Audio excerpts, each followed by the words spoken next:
Assalamualaikum warahmatullahi wabarakatuh. Mari kita lanjutkan untuk pembahasan kitab Fathul Qorib beserta sarannya, mudah-mudahan bermanfaat. Bismillahirrahmanirrahim. Masunanu utai pira-pira kesunani tayamum. Ayat tayamum tegese tayamum iku salah satu asia telu pira-pira suci-wiji. Wa fi batinu sail matni iku ing dalam sebagian tulisan matan salah sufi solin utai dawuh salah sufi solin. Kesunan bertayamum ini ada 3 perkara. Di sebagian redaksi tulisan matan ini ungkapannya tidak salah satu asia, tapi menggunakan ungkapan salasu khisolin. Apa 3 perkara tersebut? Yang pertama atasmiyatu moco bismillah. Wa taqdimul yumna lan dinginake anggota tengen minal yadaini saking tangan loro alal yusra ing atase anggota kiwa minhuma saking yadaini. Yang kedua adalah mendahulukan anggota kanan dari kedua tangan atas anggota kiri. Wa taqdim alal wajhi lan dinginake anggota dhuwur wajah ala aswali ing atase anggota ngisor wajah, dan mendahulukan bagian atas wajah daripada bagian bawah. Wal mualatu lan nuli-nuli. Yang ketiga adalah terus menerus. Wasapa kelan wis lewat apa maknane mualah fil wudu'i ing dalam wudu, dan sudah lewat makna dari mualah di dalam permasalahan wudu. Kita lihat pada qauluhunya. Qauluhu salah satu asya bihasma dzakarahu al-musannifuna. Kesunan tayamum ada 3 itu memandang pendapatnya ke musonef wa illa fahuwa tazidu ala dalik. Kalau kita tidak memandang pendapatnya ke musonef, maka sebenarnya yang namanya tayamum ini kesunannya banyak, seperti yang nanti akan diisyaratkan oleh Kiai Musonef wa bagi ali tayamum sunan ukhra, dan di dalam tayamum ini terdapat kesunan-kesunan yang lain. Qaulu tasmiyah wa taqaddama aqaluha akmaluha.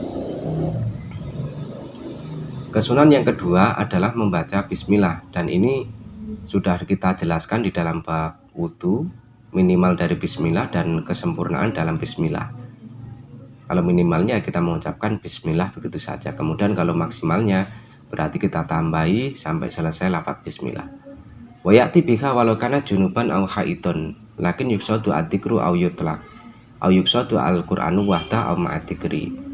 Dan bismillah di dalam tayamum ini boleh dilaksanakan bagi orang junub ataupun orang yang haid, akan tetapi dengan niat dzikir atau dimutlakan.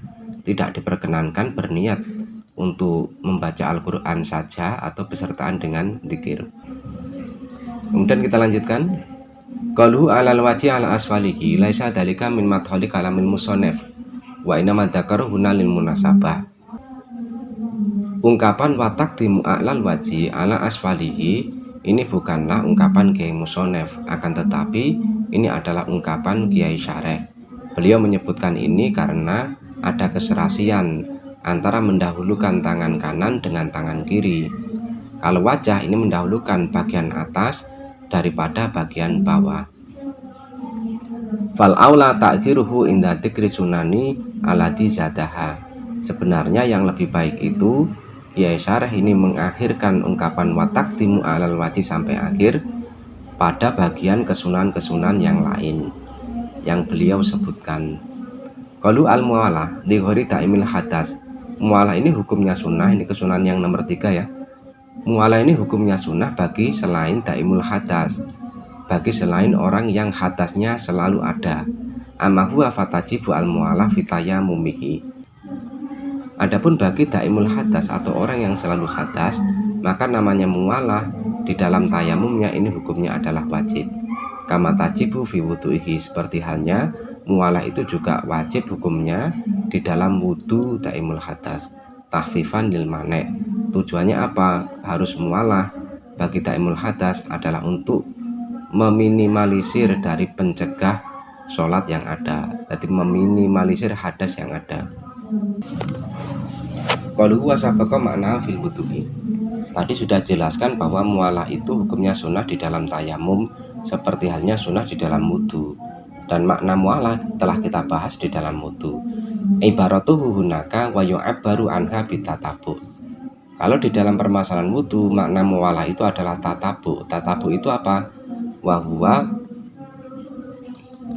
huwa ala yahsula bainal udwaini tafrikun katsir, yakni sekira di antara 2 anggota tidak ada pemisah yang lama sampai akhir ungkapan Kiai Musonef pada bab wudu.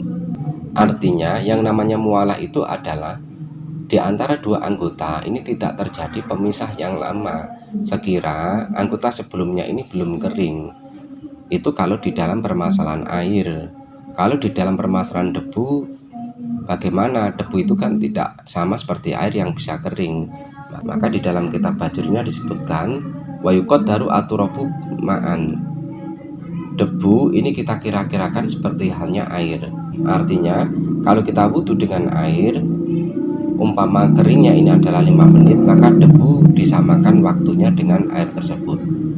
Fayamsahu yadaihi akibat masil wajib bihasu lau kudiro aturabumaan lam yajif. Maka orang tersebut mengusap kedua tangannya setelah mengusap wajahnya, sekira kalau seandainya debu itu dikira-kirakan menjadi air, maka air tersebut belum kering.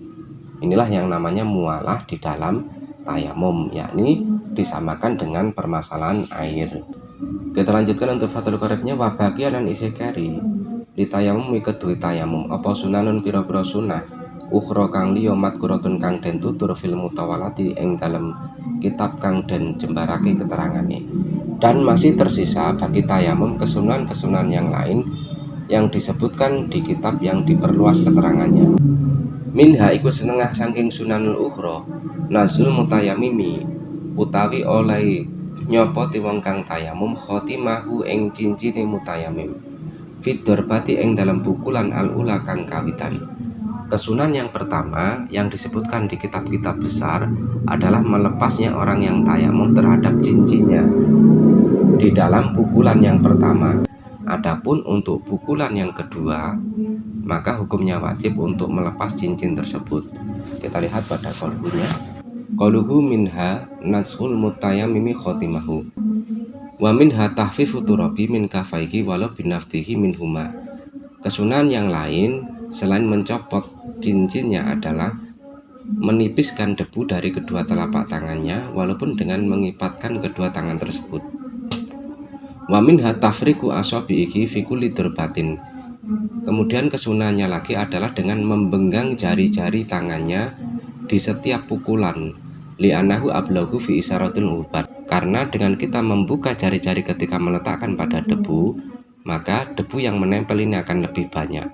Wa tahliluha in farraqa fi darbataini au fi saniyati faqat wa ila wajaba tahlil. Dan sunnah untuk menyela-nyelai jari-jari tangan ketika orang tersebut membenggang kedua tangannya di dua pukulan yang ada atau di pukulan yang kedua saja.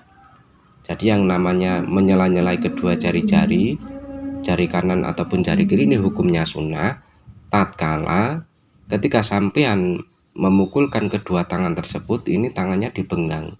Kalau dibenggang kan otomatis sela-sela yang diantara jari-jari ini akan terkena debu. Atau tidak pada dua pukulan tapi pukulan yang kedua saja ya. Pukulan pertama umpama dia tidak membenggangnya, tapi pada pukulan kedua ini jari-jarinya dibenggang, maka ini sudah mencukupi.